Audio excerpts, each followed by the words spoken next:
Welcome to the Deep Dive. Today, we're going to really get into a topic that affects a lot of people hoping to move to Canada. So if you've been thinking about Canada, maybe planning a move, or you just like keeping up with immigration trends, this one's for you. We're looking at Canada's express entry system, specifically the draws from this past June 2025. Because there were some, pretty significant shifts, maybe even unexpected ones. And our source for this is that great article you flagged from CanadianVisa.org, the one called June 2025 Express Entry Draws, New Categories and Trends. Really laid things out clearly. So our mission today, using that article, is to pull out the key takeaways. We want to understand the strategy behind these changes in Canada's immigration approach, figure out who really benefits, and crucially, what it all means for you if you're thinking about applying. Right, so starting with the big picture, June 2025 was busy, really busy for express entry. We saw over 12,000 invitations to apply ITAs go out across different draws. That's a lot of activity, shows Canada's definitely still actively looking for people. It does, yeah. But what's really striking, more than just the volume, is the type of activity. It signals a pretty clear pivot in strategy from IRCC, that's Immigration, Refugees, and Citizenship Canada, for anyone new to this. They're moving very deliberately towards category-based selection. Category-based, meaning picking people for specific jobs or skills. Exactly. Think of it like this. Instead of just, hoping the right people apply in a general pool, they're now saying we need nurses or we need teachers and creating specific pathways for them. It's about refining the system to meet very specific labor market demands. Hyper-focused, you could say. Okay, that makes sense. So it's less general, more targeted. How did that actually play out in the June draws? Can you walk us through the key ones? Sure, yeah, the breakdown really tells the story. So June 5th, we had a general draw. That's the kind of all-program draw we're used to seeing. They issued 3,200 ITAs. And the minimum CRS score, that's the comprehensive ranking system point score, was 496. Pretty high. Right, 496 is quite up there. Standard enough for a general draw, though, recently. Yes. But then, fast forward to June 12th, healthcare draw, 2,800 ITAs issued. And the CRS score needed. It dropped way down to 435. Wow, 435. That's a massive difference from 496. Huge difference, and very intentional. Then June 18th, another targeted one, education category draw, 2,400 ITAs, minimum CRS 440. Okay, 440. Still much lower than general. Definitely. Then June 25th was for French-speaking candidates, 2,000 ITAs, and the CRS was 425, even lower. Interesting. Language skills really helping there. They do. And finally, June 28th, a tech-focused draw STEM occupations, 1,800 ITAs with a CRS of 450. So a mix of general but heavy emphasis on these categories: healthcare, education, French speakers, tech. Precisely. And if we look closer at healthcare, remember these category draws only started back in May 2025. It's a direct reaction to Canada's healthcare sector really struggling with shortages. Yeah, you hear about that a lot. Especially in rural and remote areas. It's been a long-standing issue. So these draws are specifically trying to bring in physicians, nurses, personal support workers, medical technologists, those critical frontline roles. And that June 12th draw, with the CRS starting at 435, the article called it game-changing. What's the real impact of a score that low for, say, a nurse overseas? It really is a game changer. Think about it. You could be a highly skilled, experienced healthcare professional, but maybe your age or lack of Canadian experience kept your CRS just below that, 490 plus needed for general draws. Right, you were stuck. Exactly. Now suddenly, this targeted draw comes along and that 435 score is achievable. It opens the door for people who were previously shut out simply because their skills weren't being prioritized in this specific way. It shows a very strong commitment from Canada to actually fix those healthcare gaps using immigration. Okay, that makes the strategy very clear for healthcare. But it wasn't just healthcare getting this boost, right? You mentioned the education category too. That's also pretty new for express entry. Absolutely. And just as significant, these draws are targeting roles like teachers, early childhood educators, ECEs, and administrators. Also areas you hear about needing staff. Definitely. Across many provinces, these are fundamental roles for, society. And that June 18th draw, 2,400 ITAs went to education pros with scores as low as 440. Again, much lower than the general draws. Way lower. We're talking 50 points or more below what you typically need in a general draw. That's substantial. So beyond just filling jobs, what are the wider benefits Canada sees in bringing in educators this way? Well, it's multi-layered. First, it helps support the growing student population. More kids need more teachers and ECEs. Second, it directly tackles those staffing gaps in schools and daycares.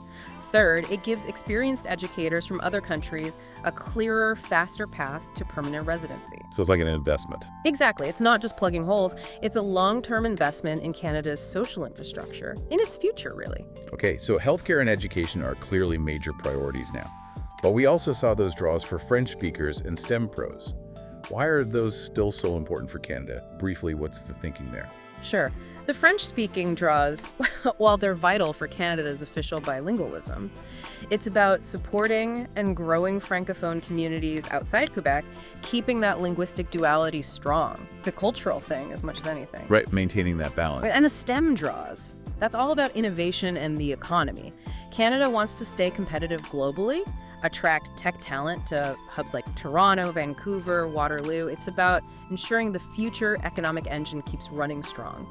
Future-proofing, essentially. Got it. So these category scores, like the 495 for healthcare or 440 for education, they sound great for people in those fields. Yeah. But what does this mean for the CRS system overall? Is a high general score still important? Or are these categories changing the rules? That's a really key question. The CRS score itself isn't gone, it still matters, but these category-based draws have definitely changed the dynamics. Someone with, say, a 450 score might have had almost no chance in a general draw recently. Yeah, needing close to 500. Right. But if that person is a nurse or a teacher or has strong French skills, suddenly that 450 score is competitive, maybe even more than enough, in a targeted draw. So specific skills can now effectively outweigh a purely high general score in many cases. Can you give us a rough idea of the score differences, like average general versus average category? Yeah, the article highlighted this. General draw averages lately have been, say, 495 to 505, roughly. But for the healthcare draws, the average was more like 430 to 440. Big drop. And education draws, similar range, maybe 435 to 445 on average.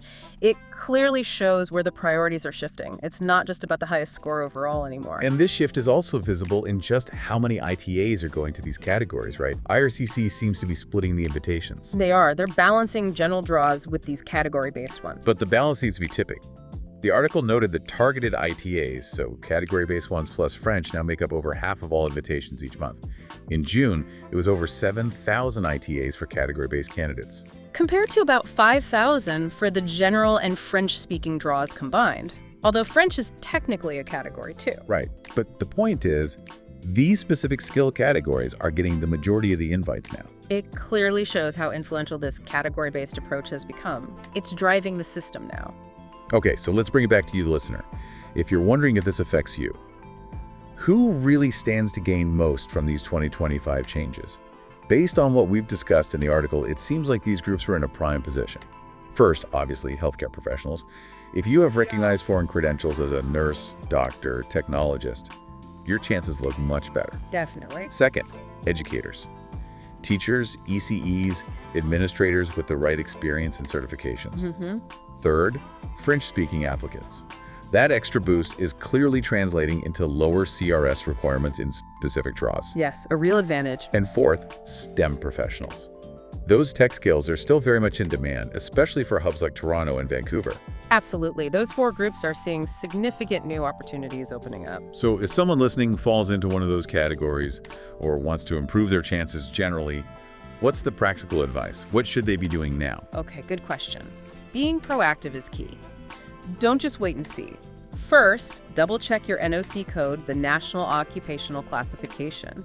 Make absolutely sure it accurately reflects your job duties. This is critical for category draws. Right. Need to be classified correctly. Second, keep a close eye on the draw calendars IRCC publishes. They often announce draw types in advance now. Be ready. Stay informed. Third, always look for ways to boost your CRS score.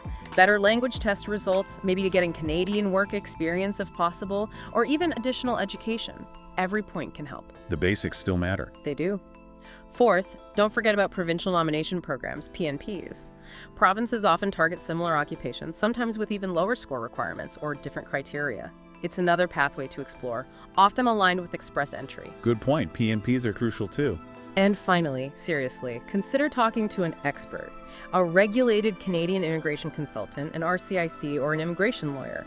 They can look at your specific profile and help you navigate the best, most tailored pathway. It can be complex.